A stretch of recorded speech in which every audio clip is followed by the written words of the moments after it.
بے شک میرا پروردگار دعا سننے والا ہے۔ اے پروردگار مجھ کو ایسی توفیق عنایت کر کہ نماز پڑھتا رہوں اور میری اولاد کو بھی یہ توفیق بخش۔ اے پروردگار میری دعا قبول فرما۔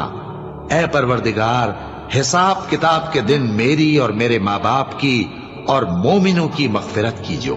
اور مومنوں یہ نہ سمجھنا کہ یہ ظالم جو کام کر رہے ہیں اللہ ان سے بے خبر ہے، وہ ان کو اس دن تک مہلت دے رہا ہے جبکہ دہشت کے سبب آنکھیں پھٹی کی پھٹی رہ جائیں گی اور لوگ سر اٹھائے ہوئے میدان قیامت کی طرف دوڑ رہے ہوں گے، ان کی نگاہیں خود اپنی طرف لوٹ نہ سکیں گی اور ان کے دل مارے خوف کے ہوا ہو رہے ہوں گے۔ اور لوگوں کو اس دن سے آگاہ کر دو جب ان پر عذاب آ جائے گا، تب ظالم لوگ کہیں گے کہ اے ہمارے پروردگار ہمیں تھوڑی سی مہلت عطا کر تاکہ ہم تیری دعوت توحید قبول کریں